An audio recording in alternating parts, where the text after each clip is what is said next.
Hi friends, ఈరోజు మనం శివుని యొక్క 12 జ్యోతిర్లింగాల గురించి తెలుసుకోబోతున్నాం. సంస్కృతంలో జ్యోతి అనే పదానికి కాంతి లేదా ప్రకాశం అనే అర్థం వస్తుంది. అలాగే లింగం అంటే సంకేతం లేదా చిత్రం అనే అర్థం. మొత్తానికి జ్యోతిర్లింగం అంటే శివుని యొక్క ప్రకాశవంతమైన ప్రతిరూపం అని అర్థం. జ్యోతిర్లింగాలు ఎక్కడ దర్శనమిచ్చాయో అక్కడ శివుడు స్వయంగా భూమిపై దర్శనమిస్తాడని చెబుతారు. అందువల్ల ప్రతి జ్యోతిర్లింగం శివుని యొక్క ఒక్కో రూపంగా పరిగణించబడుతుంది. నేటి వీడియోలో భారతదేశంలో ఉన్న 12 జ్యోతిర్లింగాల గురించి మాట్లాడుకుందాం. వాటి మూలానికి సంబంధించిన అనేక చారిత్రక మరియు పౌరాణిక కథలను తెలుసుకుందాం. అయితే ఇది నిజమా లేక దీని వెనుక ఇంకేమైనా రహస్యాలు ఉన్నాయా? జ్యోతిర్లింగాల వెనుక దాగి ఉన్న కనపడని సత్యాన్ని వెతికే ప్రయత్నం చేద్దాం. అందులో మొదటిది సోమనాథ్ జ్యోతిర్లింగం. సోమనాథ్ జ్యోతిర్లింగం భారతదేశంలోని గుజరాత్లో ఉంది. ఈ జ్యోతిర్లింగం భూమిపై మొదటి జ్యోతిర్లింగంగా పరిగణించబడుతుంది. ఈ లింగాన్ని చంద్రదేవుడు స్థాపించాడు. శివపురాణం ప్రకారం మహర్షి అత్రి మరియు మాత అనసూయ కుమారుడైన చంద్ర దక్ష ప్రజాపతి యొక్క 27 మంది కుమార్తెలను వివాహం చేసుకున్నారు. తన 27 మంది కుమార్తెలను చంద్రుడికి ఇచ్చి వివాహం చేస్తున్నప్పుడు దక్షుడు చంద్రుని నుంచి వాగ్దానం కోరాడు. తన 27 మంది కుమార్తెలందరినీ సమానంగా ప్రేమించాలని, సమానంగా చూడాలని చంద్రుని కోరాడు. కానీ చంద్రుడు అలా చేయలేదు. పెళ్లైన కొంతకాలానికి చంద్ర తన భార్యలలో ఒకరైన రోహిణితో ప్రేమలో పడ్డాడు. అతను ఎక్కువ సమయం ఆమెతోనే గడిపేవాడు. అతని ఇతర భార్యలను పట్టించుకోలేదు. అతను రోహిణికి ప్రాధాన్యత ఇవ్వడం చూసి దక్షిణ 26 మంది కుమార్తెలు అసంతృప్తి చెందారు. అందరూ తమ తండ్రి దక్షిణ దగ్గరకు వెళ్లి అంతా చెప్పారు. తన మిగతా 26 మంది కుమార్తెలకు జరిగిన వివక్ష, అన్యాయం చూసి దక్షుకు కోపం వచ్చింది. ఆ కోపంతో చంద్రుడికి ప్రకాశం పోతుందని శపించాడు. ఆ శాపం ప్రకారం చంద్రుని యొక్క ప్రకాశం పోతుంది. చంద్రుడికి ఏం చేయాలో అర్థం కాలేదు. తన శాపాన్ని వెనక్కి తీసుకోమని దక్షుణ్ణి అభ్యర్థించాడు. కానీ అప్పటికే చాలా ఆలస్యమైంది. శాప విముక్తి కోసం చంద్రుడు బ్రహ్మదేవుని వద్దకు వెళ్ళాడు. మహామృత్యుంజయ మంత్రాన్ని పఠించడం ద్వారా శివుణ్ణి ప్రసన్నం చేసుకుంటే ఈ శాపం నుంచి విముక్తి పొందొచ్చని బ్రహ్మ చంద్రుడికి సలహా ఇచ్చాడు. ఈ చిన్న ఆశాకిరణాన్ని పట్టుకుని చంద్రుడు ప్రసిద్ధ పుణ్యభూమి ప్రభాస్పాటాన్కు వెళ్ళాడు. అక్కడ జ్యోతిర్లింగాన్ని ప్రతిష్ఠించి శివుణ్ణి హృదయపూర్వకంగా ప్రార్థించాడు. చంద్రుని భక్తికి సంతోషించిన పరమశివుడు ప్రత్యక్షమై దక్షుణ్ణి శాపాన్ని నేను వెనక్కి తీసుకోలేను, కానీ కొంతవరకు తగ్గించగలను చెప్పాడు. ఆ రోజు నుంచి శుక్లపక్షంలో 15 రోజులు మీ తేజస్సు పెరుగుతుంది. కృష్ణపక్షంలో 15 రోజులు మీ ప్రకాశం తగ్గుతుంది. పౌర్ణమి రోజున మీరు మీ ప్రకాశంతో ప్రపంచాన్ని నింపుతారు. అమావాస్య రోజున మీరు అదృశ్యమవుతారు. ఈ హెచ్చుతగ్గుల రూపంలో చంద్రుడు నిరాశ చెందాడు. అతని అర్ధచంద్రుని ఆకారం శాపంలా అనిపించింది. ఇది అతని తగ్గిన బలాన్ని అతనికి నిరంతరం గుర్తు చేస్తూనే ఉంది. అలా శివుడు అర్ధచంద్రుడిని జుట్టులో వేసుకుని తన్ను ఓదార్చాడు. ఆ విధంగా శివుడు చంద్రశేఖరుడిగా, అలాగే చంద్రుడిని తలపై ధరించినవాడు అని కూడా పిలువబడ్డాడు. అప్పట్నుంచి శివుడు నిత్యం అక్కడే ఉంటాడు. కాబట్టి ఈ ఆలయానికి సోమనాథ్ అంటే చంద్రుని దేవుడు అని పేరొచ్చింది. రెండవది మహాకాళేశ్వర జ్యోతిర్లింగం. మహాకాళేశ్వర జ్యోతిర్లింగం స్వయం ప్రతిరూపంగా పరిగణించబడుతుంది. అంటే ఇది స్వయంగా ఉద్భవించింది. ఈ జ్యోతిర్లింగం భారతదేశానికి చెందిన మధ్యప్రదేశ్లోని పురాతన ఉజ్జయిని నగరంలో ఉంది. ఈ ఆలయం యొక్క పవిత్రత నది ఒడ్డున ఉంది.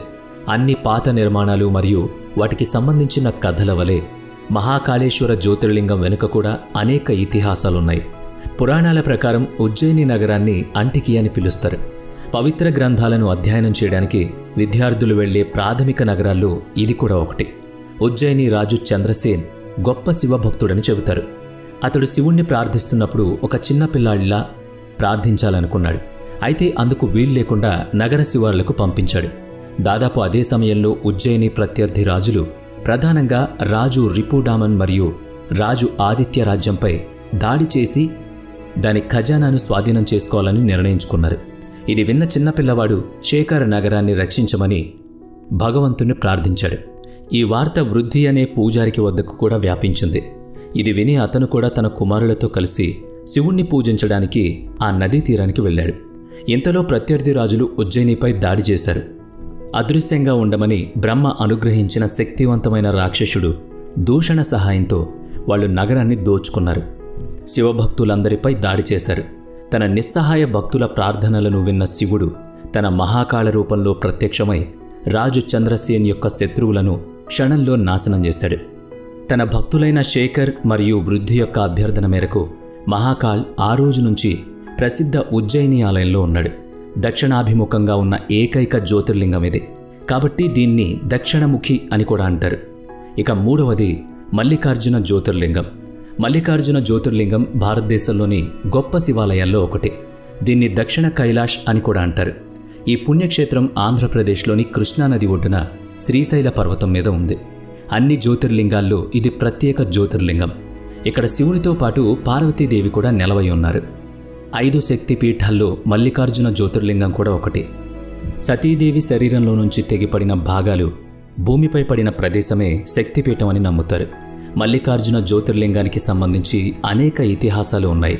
అయితే శివపురాణంలోని కోటి రుద్ర సంహిత ప్రకారం ఒకసారి శివుడు మరియు పార్వతీదేవి తమ కుమారులైన గణేశుడు మరియు కార్తికేయులకు వివాహం చేయాలని నిర్ణయించుకున్నారు.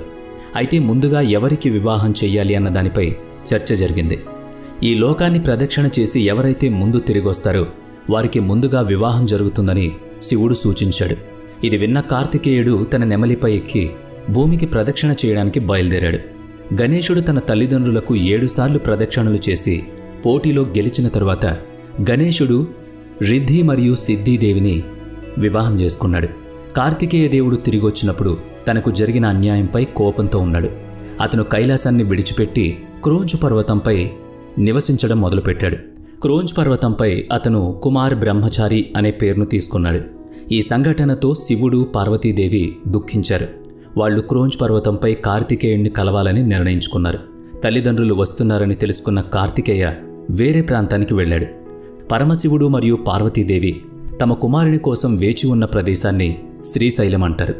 తమ కుమారుని కోపంతో కలత చెంది వాళ్ళు జ్యోతిర్లింగ రూపాన్ని ధరించి అక్కడ నివసించడం ప్రారంభించారు. అందుకే వాళ్ళని అప్పట్లో మల్లికార్జున అని పిలిచేవారు. మల్లిక అంటే పార్వతి, అర్జున్ అంటే శివుడు.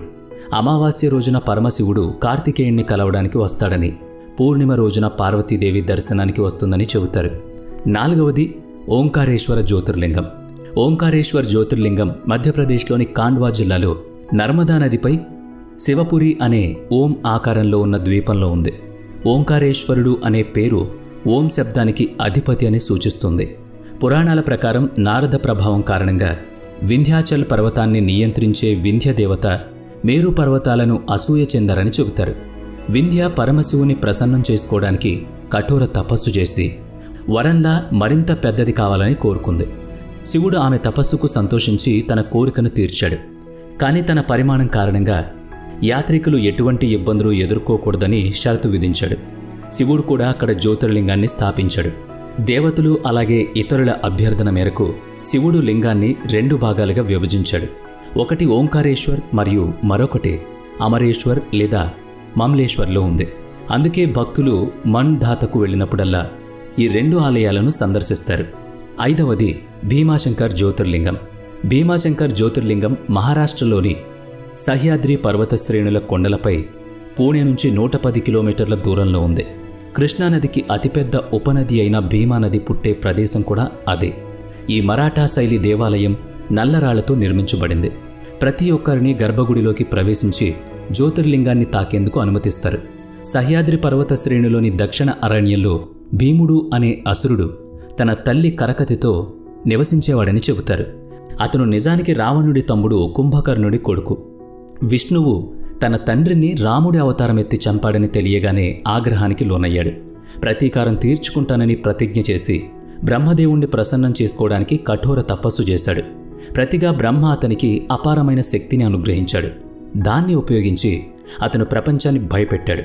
పరమశివభక్తుడైన కామరూపేశ్వరానందను బంధించి నాశనం చేయడానికి అతను తన కత్తిని తీసుకున్నాడు. ఈలోపు శివుడు తన భక్తుడి జోలికి వచ్చినందుకు కోపంతో అతన్ని భస్మం చేశాడు. ఇది శివుడు స్వయంగా దర్శనమిచ్చిన ప్రదేశమని అందరూ నమ్ముతారు. ఇక 6వది కేదార్నాథ్ జ్యోతిర్లింగం. ఈ ఆలయం భారతదేశంలోని ఉత్తరాఖండ్ రాష్ట్రంలో మందాకిని నదికి సమీపంలో గడ్భల్ హిమాలయ శ్రేణిలో ఉంది. ఈ ఆలయం సముద్ర మట్టానికి దాదాపుగా 12,000 అడుగుల ఎత్తులో ఉంది. శీతాకాలంలో ప్రతికూల వాతావరణ పరిస్థితుల కారణంగా ఆలయం సంవత్సరంలో 6 నెలలు మాత్రమే తెరిచి ఉంటుంది. పవిత్ర కేదార్నాథ్ ఆలయాన్ని 8వ శతాబ్దంలో హిందూ గురువైన ఆదిశంకరుడు నిర్మించారని చెబుతారు. మహాభారతంలోని పాండవులు అక్కడ శివాలయాన్ని నిర్మించారని దాన్ని శంకరాచార్య పునర్నిర్మించారని అంటారు. పురాణాల ప్రకారం కౌరవ సోదరులను చంపిన తర్వాత పాండవులు తమ పాపాలకు ప్రాయశ్చిత్తం చేసుకోవడానికి శివుడి నుంచి క్షమాపణ కోరాలని నిర్ణయించుకుంటారు. కానీ శివుడు వారిని కలవడానికి ఇష్టపడలేదు. కాబట్టి ఈరోజు కేదార్నాథ్ జ్యోతిర్లింగం ఉన్న గుప్తేశ్వర్లో శివుడు దాక్కున్నాడు. పాండవులు మరియు ద్రౌపది గుప్తకాశీలో ఒక ఎద్దును చూశారు. ఇది ఇతర ఎద్దుల కంటే చాలా ప్రత్యేకమైంది. పాండవులలో ఒకరు ఆ ఎద్దు మరెవరో కాదని, తమ నుంచి దాక్కున్న శివుడేనని భీముడు గుర్తించాడు. అతను నంది రూపంలో ఉన్నాడు. భీముడు ఎద్దును పట్టుకునేందుకు ప్రయత్నించినా ఫలితం లేకపోయింది. భీముడు ఎద్దును దాని తోక మరియు వెనుక కాలు లాగి భూమి నుంచి బయటకు తీయడానికి ప్రయత్నించాడు. అయితే శివుడు తనను తాను లోతుగా నెట్టుకున్నాడు. కేదార్నాథ్లోని అతని వెనుక భాగం, తుంగనాథ్లో చేతులు, మధ్యమహేశ్వర్లో నాభి మరియు కడుపు, రుద్రనాథ్లో ముఖం మరియు జుట్టు, అలాగే తల కాళేశ్వరంలో కనిపించడం ప్రారంభించాయి. పాండవులు ఈ 5 ప్రదేశాల్లో పంచకేదార్లలో దేవాలయాలను నిర్మించి శివుణ్ణి పూజించేవాళ్లు. అది వారి పాపాల నుంచి విముక్తి పొందడానికి సహాయపడింది. శివుడు జ్యోతిర్లింగ రూపంలో ఈ పవిత్ర స్థలంలో ఉంటాడని వాగ్దానం చేశాడు. కేదార్నాథ్కు ఇంతటి ప్రసిద్ధి మరియు భక్తులచే గౌరవం రావడానికి ఇదే కారణం. కేదార్నాథ్లో వచ్చిన భయంకరమైన ప్రళయం కూడా కదల్చలేనంత అద్భుతం ఈ శివుని జ్యోతిర్లింగం. 2013లో కొండపై నుంచి వరద నీరు కిందకు పడుతుండగా ఆ నీటితో ఒక భారీ రాయి కూడా కిందకు దొర్లుకుంటూ వచ్చింది. కానీ అది గుడి దగ్గర మాత్రమే ఆగిపోయి ప్రవాహం 2 భాగాలుగా విడిపోయేలా చేసింది. దీంతో ఆలయానికి ఏమీ కాలేదు. ఈ అద్భుత రాయిని భీమ్శిల అని పిలుస్తారు. 7వది కాశీ విశ్వనాథ్ జ్యోతిర్లింగం. భారతదేశానికి చెందిన ఉత్తరప్రదేశ్లోని వారణాసి నగరంలో పవిత్ర గంగానది ఒడ్డున కాశీ విశ్వనాథ ఆలయం ఉంది. వారణాసి భారతదేశంలోని పొడవైన నగరాల్లో ఒకటి. దీన్ని బనారస్ లేదా కాశీ అని కూడా పిలుస్తారు. ఇది భారతదేశంలోని 7 పవిత్ర నగరాల్లో ఒకటి. ఆయుర్వేదం మరియు యోగా సాంప్రదాయాల సృష్టికర్త అయిన పతంజలి నివసించిన, అలాగే బోధించిన ప్రదేశం బనారస్. బుద్ధుడు తన మొదటి ఉపన్యాసం ఇక్కడ ఇచ్చాడని చెబుతూ ఉంటారు. ఇది ఒక ముఖ్యమైన బౌద్ధ నగరం కూడా. ఈ పవిత్ర నగరం గంగానది ఒడ్డున అనేక ఘాట్లను కలిగి ఉంది. కానీ అన్నిటికంటే ముఖ్యంగా ఇది శివుని నగరం. శివుడు కోరితేనే ఇక్కడికి వస్తారని చెబుతారు. మోక్షాన్ని పొందడానికి మరియు జనన మరణ చక్రం నుంచి విముక్తి పొందడానికి ఇది చాలా ముఖ్యమైన తీర్థయాత్రల్లో ఒకటి. భూమిని చీల్చి ఆకాశం వరకు ప్రకాశించిన మొదటి జ్యోతిర్లింగం కాశీ విశ్వనాథ్ అని నమ్ముతారు. అలా చేయడం ద్వారా అది ఇతర దేవాలయాలపై తన ఆధిపత్యాన్ని స్థాపిస్తుంది. ఈ ఆలయంలో జ్యోతిర్లింగంతో పాటు శక్తిపీఠం కూడా ఉంది. ఈ ఆలయంలో శివుడిని విశ్వేశ్వరుడు అని కూడా నమ్ముతారు, అంటే విశ్వానికి అధిపతి. ఈ జ్యోతిర్లింగం యొక్క మూలం గురించి శివపురాణంలో ఒక పురాణం ప్రస్తావించబడింది. ఒకప్పుడు విశ్వ సృష్టికర్త అయిన బ్రహ్మ, విశ్వాన్ని సంరక్షించే మహావిష్ణువు మధ్య వారి ఆధిపత్యంపై వాగ్వాదం జరిగింది. వారిని పరీక్షించడానికి శివుడు జ్యోతిర్లింగం అని పిలువబడే భారీ అంతులేని కాంతి స్తంభం రూపంలో కనిపించాడు. ఎవరు ఎక్కువ శక్తివంతుడో నిర్ణయించడానికి విష్ణువు వరాహ రూపాన్ని ధరించి కిందికి వెళ్లడానికి ప్రయత్నించాడు. బ్రహ్మ హంస రూపంలో స్తంభం పైకి ఎగురుతాడు. చాలా కాలంగా స్తంభం చివరను వెతకడానికి ప్రయత్నించిన బ్రహ్మ అహంకారంతో స్తంభం చివర దొరికిందని అబద్ధం చెప్తాడు. కౌతుకి పువ్వును రుజువుగా చూపిస్తాడు. విష్ణువు నిజాయితీగా దాని ముగింపును కనుగొనలేకపోయాడు. తన ఓటమిని అంగీకరిస్తాడు. అప్పుడు శివుడు కోపోద్రిక్తుడైన భైరవ రూపాన్ని ధరించి బ్రహ్మ యొక్క 5వ తలను నరికి బ్రహ్మ పూజలందుకోవడానికి అర్హుడు కాదని శపిస్తాడు. అతని నిజాయితీకి విష్ణువు తన స్వంత దేవాలయాల్లో శాశ్వతంగా పూజలందుకోబడతాడు. ఈ కాంతి స్తంభం భూమిపై పడిన ప్రదేశం తరువాత కాశీగా పిలువబడిందని చెబుతారు. ఇక 8వది వైద్యనాథ్ జ్యోతిర్లింగం. వైద్యనాథ్ జ్యోతిర్లింగం జార్ఖండ్ రాష్ట్రంలోని డియోఘర్లో ఉంది. ఈ జ్యోతిర్లింగాన్ని సిద్ధపీఠం అని కూడా పిలుస్తారు. ఇక్కడ భక్తుల కోరికలు చాలా త్వరగా నెరవేరుతాయి. అందుకే ఈ జ్యోతిర్లింగాన్ని కామ్నలింగంగా కూడా పిలుస్తారు. పురాణాల ప్రకారం రావణుడు శివుణ్ణి ప్రసన్నం చేసుకోవడానికి హిమాలయ పర్వతంలో తపస్సు చేస్తున్నాడు. తన 9 తలలను శివుడికి సమర్పించాడు. అతను తన 10వ శిరస్సును బలి ఇవ్వబోతుండగా శివుడు అతడి ముందు ప్రత్యక్షమై ఏం కావాలో కోరుకోమన్నాడు. రావణుడు కామ్నలింగాన్ని లంకాద్వీపానికి తీసుకువెళ్లాలని కోరాడు. శివుడిని కైలాసం నుంచి లంకకు తీసుకువెళ్లాలని కోరుకున్నాడు. శివుడు ఒక షరతుతో రావణుడి అభ్యర్థనను అంగీకరించాడు. దారిలో ఎక్కడైనా లింగాన్ని పెడితే అది దేవతలకు శాశ్వత నివాసం అవుతుందని, అది ఎప్పటికీ కదలదని చెప్తాడు. శివుడు కైలాస పర్వతం మీద తన నివాసాన్ని విడిచిపెడుతున్నాడని విన్న దేవతలందరూ ఆందోళన చెందుతారు. వాళ్ళు మహావిష్ణువు నుంచి పరిష్కారాన్ని కోరతారు. విష్ణుడు నీటి దేవుడైన వరుణదేవుణ్ణి రావణుడి కడుపులోకి ప్రవేశించమని కోరతాడు. ఫలితంగా రావణుడు లింగంతో లంకకు బయలుదేరినప్పుడు దేవగర్ పరిసర ప్రాంతాల్లో మూత్ర విసర్జన చేయాలని భావించాడు. రావణుడు మూత్ర విసర్జనకు వెళ్ళినప్పుడు అక్కడ ఉన్న ఓ గోవుల చేతిలో లింగాన్ని ఉంచుతాడు. వరుణదేవుడు ఉండటం వల్ల రావణుడు ఉపశమనం పొందేందుకు చాలా సమయం పడుతుంది. చాలాసేపు వేచి ఉన్న రావణుడిపై వైజానికి అంటే గోవుకు కోపం వస్తుంది. అనంతరం లింగాన్ని నేలపై ఉంచి వెళ్ళిపోతుంది. తిరిగి వచ్చిన తర్వాత రావణుడు లింగాన్ని ఎత్తడానికి ఎంత ప్రయత్నించినా కుదరదు. అందుకే అతను విఫలం అవుతాడు. ఇది విష్ణువు చేసిన పని అని తెలిసి రావణుడు కలత చెందుతాడు. బయలుదేరే ముందు రావణుడు లింగంపై తన బొటన వేలును నొక్కాడు. అది లింగాన్ని పాక్షికంగా దెబ్బతీసింది.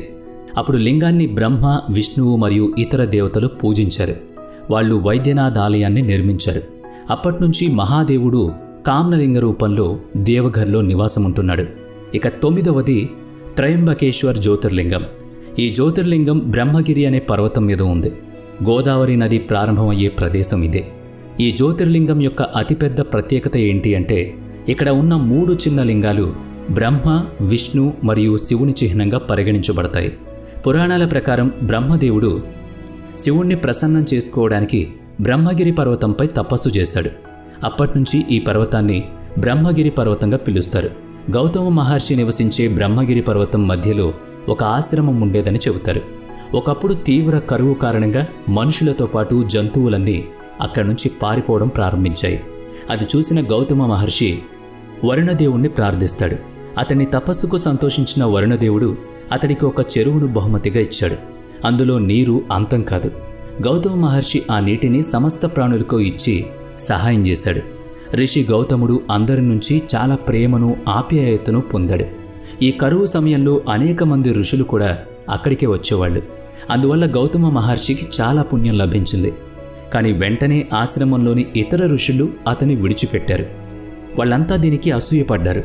వాళ్ళు గౌతమ ఋషిని కించపరచడానికి గణేశుని గురించి తపస్సు చేశారు. గణేశుడు కనిపించిన వెంటనే రాశీయులందరూ గౌతమ ఋషిని అవమానించమని కోరారు. గణేశుడు వారిని ఒప్పించడానికి ప్రయత్నించాడు. కానీ రాశీయులందరూ అంగీకరించకపోవడంతో గణేశుడు బలహీనమైన ఆవు రూపాన్ని తీసుకోవాల్సి వచ్చింది. మెల్లగా గౌతమ ఋషి యొక్క ఆశ్రమానికి చేరుకున్నాడు. ఆవు పరిస్థితిని చూసిన ఋషి గౌతముడు ఆవుకు కొంత మేతను అందించాడు. అయితే ఆవు మేత తిన్న వెంటనే అది చనిపోతుంది. ఆ తర్వాత ఋషులంతా అక్కడికి చేరుకుని గోహత్య పాపాన్ని గౌతమ ఋషి తప్పు అని అతనిపై నెట్టేస్తారు. గోహత్య పాపాన్ని పోగొట్టుకోవడానికి, శివుణ్ణి ప్రసన్నం చేసుకోవడానికి గౌతమ ఋషి ఈ కొండపై తపస్సు చేశాడు. పరమశివుడు సంతోషించి గౌతమ ఋషికి ఏం కావాలో అడిగాడు. గోహత్య పాపం పోగొట్టుకోవడానికి గౌతమ ఋషి గంగామాత నీటిలో స్నానం చేయాలనుకున్నాడు. శివుడు గౌతమ ఋషి కోరికను అంగీకరించి గంగామాత నీటిని బ్రహ్మగిరి పర్వతానికి పంపాడు. కానీ గంగామాత ఒంటరిగా అక్కడికి వెళ్ళడానికి ఇష్టపడక అక్కడి నుంచి అదృశ్యం అవుతుంది. కాబట్టి గంగామాత శివుణ్ణి ప్రార్థించింది. గంగ తనతో త్రయంబకేశ్వర్ వద్ద ఉండమని ప్రార్థించింది. శివుడు గంగామాత అభ్యర్థనను గౌరవించాడు. ఈరోజు శ్రీ త్రయంబకేశ్వర్ జ్యోతిర్లింగంగా పిలువబడే జ్యోతిర్లింగ రూపంలో వాళ్ళిద్దరూ కొలువై ఉన్నారు. ఇక 10వది నాగేశ్వర్ జ్యోతిర్లింగం. ఈ నాగేశ్వర్ జ్యోతిర్లింగం శివునికి అంకితం చేయబడిన ఆలయం మరియు ఒక తీర్థస్థలం. 12 జ్యోతిర్లింగాల్లో ఇది ఒకటి. భారతదేశంలోని అడవుల్లో ప్రాచీనమైన పేరును కలిగిన దారుక అడవిలో నాగేశ్వర్ జ్యోతిర్లింగం ఉందని శివపురాణం చెబుతోంది. నాగేశ్వర్ జ్యోతిర్లింగం గురించి శివపురాణంలో ఒక కథ ఉంది. దారుక అనే రాక్షసుడు సుప్రి అనే శివభక్తుడిపై దాడి చేసి సముద్ర గర్భంలో సముద్ర పాములు మరియు రాక్షసులు నివసించే దారుకా వనంలో అనేక మందితో పాటు అతన్ని బంధించి ఉంచి వాళ్ళందరినీ హింసించాడు. దీంతో ఆ ఖైదీలందరూ వెంటనే శివుని పవిత్ర మంత్రాన్ని జపించడం ప్రారంభిస్తారు. ఆ వెంటనే శివుడు ప్రత్యక్షమై ఆ రాక్షసుణ్ణి సంహరించాడు. తరువాత శివ జ్యోతిర్లింగంగా అక్కడ నివసించాడు. శివుడు మరొకసారి నాగేశ్వర్ అనే పేరుతో జ్యోతిర్లింగ రూపాన్ని ధరించగా పార్వతీదేవి కనకేశ్వర్గా ప్రసిద్ధి చెందింది. ఇక 11వది రామేశ్వర్ జ్యోతిర్లింగం. రామేశ్వర్ తమిళనాడులోని రామనాథపురం జిల్లాలో ఉంది. ఈ జ్యోతిర్లింగం ప్రపంచంలోని పురాతన జ్యోతిర్లింగాల్లో ఒకటిగా పరిగణించబడుతుంది. ఈ జ్యోతిర్లింగం రామాయణ కాలం నాటిదని, రావణుణ్ణి సంహరించిన తర్వాత బ్రహ్మహత్య పాపం నుంచి తప్పించుకోవడానికి శ్రీరాముడు స్వయంగా శివుణ్ణి ఆరాధించడానికి స్థాపించిన ఆ కాలం నాటిదని చెబుతారు. రామేశ్వరం ఆలయంలో ఉన్న 24 నీటి చెరువులను రాముడు తన బాణాలతో తన వానర సైన్యం దాహం తీర్చడానికి సృష్టించాడని చెబుతారు. 1000 అడుగుల పొడవు మరియు 700 అడుగుల వెడల్పు ఉన్న ఈ ఆలయ కారిడార్ 1212 స్తంభాలపై ఉందని, ప్రపంచంలోని అతిపెద్ద కారిడార్ అని రికార్డులు చెబుతున్నాయి. శ్రీలంకలో ఉన్న రాక్షసరాజు రావణుడితో జరిగిన యుద్ధం, ఎటువంటి పాపాలు జరిగినా వాటి నుంచి మోక్షం కోసం శ్రీరాముడు ఇక్కడ శివుణ్ణి ప్రార్థించాడని అంటారు. పురాణాల ప్రకారం శ్రీరాముడు తన భార్య సీత మరియు అతని సోదరుడు లక్ష్మణుడితో కలిసి రావణుణ్ణి చంపేటప్పుడు శ్రీరాముడు బ్రాహ్మణుణ్ణి చంపాడనే పాపం మూటగట్టుకున్నాడు. శివుణ్ణి ఆరాధించడానికి హిమాలయం నుంచి జ్యోతిర్లింగాన్ని తీసుకురావాలని శివుడి అవతారమైన హనుమంతుణ్ణి శ్రీరాముడు ఆదేశించాడు. కానీ లింగాన్ని తీసుకురావడానికి చాలా సమయం పట్టింది. కాబట్టి మాతా సీత సమీపంలోని సముద్ర తీరంలోని ఇసుకతో ఒక లింగాన్ని తయారు చేశారు. ఇది నేటికి ఆలయ గర్భగుడిలో ప్రతిష్ఠించబడిందని నమ్ముతారు. ఇక 12వది ఘృష్ణేశ్వర్ జ్యోతిర్లింగం. శివుని 12 జ్యోతిర్లింగాల్లో ఇదే చివరి జ్యోతిర్లింగం. ఇది మహారాష్ట్రలోని దౌలతాబాద్ నుంచి 12 మైళ్ళ దూరంలో ఉన్న వెరుల్ గ్రామ సమీపంలో ఉంది. పురాణాల్లో ఈ జ్యోతిర్లింగానికి ఒక కథ చెప్పబడింది. ఓ తెలివైన బ్రాహ్మణ సుధర్ముడు దక్షిణ భారతదేశంలోని దేవగిరి పర్వతం సమీపంలో నివసించాడు. అతని భార్య పేరు సుధా. ఇద్దరూ ఒకరినొకరు ఎంతో ప్రేమించుకున్నారు. వారికి పిల్లలు లేరు. జ్యోతిష శాస్త్ర లెక్కల ప్రకారం సుదేవ గర్భవతి కాలేదని తేలింది. అయినా ఆమెకు బిడ్డ కావాలి. అప్పుడు సుధా తన భర్త అంటే సుధర్మతో తన చెల్లిని పెళ్లి చేసుకోమని చెప్పింది. దీనికి సుధర్మ మొదట అంగీకరించలేదు. కానీ ఆమె పదే పదే పట్టుబట్టడంతో సుధర్మ తల వంచుకున్నాడు. సుధర్మ తన భార్య చెల్లెలు గుష్మని పెళ్లి చేసుకుని ఇంటికి తీసుకొచ్చాడు. ఆమె చాలా నిరాడంబరమైన మరియు సద్గుణాలు కలిగిన మహిళ, గొప్ప శివభక్తురాలు కూడా. గుష్మ ప్రతిరోజు 100 మట్టి శివలింగాలను తయారు చేసి వాటిని పూర్తి భక్తితో పూజించేవాళ్లు. శివ ఆశీస్సుల వల్ల కొంతకాలానికి వారి ఇంట్లో బిడ్డ పుట్టింది. అక్కా చెల్లెలిద్దరి ఆనందానికి అవధులే లేవు. ఇద్దరూ ఎంతో ప్రేమతో జీవిస్తున్నారు. కానీ సుదేవ మనసులో తప్పుడు ఆలోచన ఎలా వచ్చిందో తెలియదు. ఈ ఇంట్లో ఉన్నదంతా సుష్మ సొంతం, నాకేమీ చెందదని అనుకుంది. సుదేవ దీని గురించి ఎంతగానో ఆలోచించింది. అది ఆమె మనస్సులో నిక్షిప్తమైపోయింది.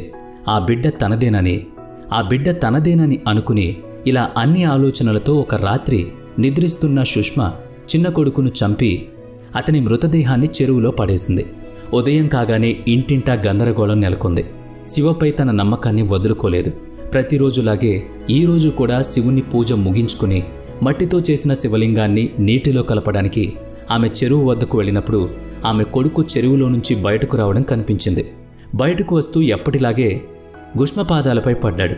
ఎక్కడో ఉన్నట్టు అనిపించింది. గుష్మ తిరిగి వస్తుండగా శివుడు ప్రత్యక్షమై ఆమెను వరం కోరమని అడిగాడు. కానీ శివుడు సుధా చేసిన పనికి చాలా కోపంగా ఉన్నాడు. తన త్రిశూలంతో ఆమెను వధించాలనుకున్నాడు. అయితే ఆమె తన సోదరిని క్షమించమని ముకుళిత హస్తంతో శివుణ్ణి అభ్యర్థించింది. ప్రజల క్షేమం కోసం ఈ ప్రదేశంలో శాశ్వతంగా నివసించాలని ఆమె శివుణ్ణి ప్రార్థించారు. శివుడు ఆమె యొక్క 2 అభ్యర్థనలు అంగీకరించి జ్యోతిర్లింగ రూపంలో కనిపించి అక్కడ నివసించడం మొదలుపెట్టాడు. శివభక్తులైన గుష్మతే పూజించడం వలన అతనికి గుష్మేశ్వర్ మహాదేవ్ అని పేరు వచ్చింది. అతన్ని ఘృష్ణేశ్వరుడు అని కూడా పిలుస్తూ ఉంటారు. మొత్తానికి ఇది భారతదేశంలోని 12 ప్రధాన జ్యోతిర్లింగాల గురించిన సమాచారం. మరి ఈ వీడియో మీకు నచ్చితే తప్పకుండా లైక్ చేయండి, షేర్ చేయండి. అలాగే ఇలాంటి మరిన్ని ఇంట్రెస్టింగ్ వీడియోస్ కోసం మన ఛానల్ని తప్పకుండా సబ్స్క్రైబ్ చేసుకోండి. నెక్స్ట్ వీడియోలో మళ్ళీ కలుద్దాం. Thanks for watching.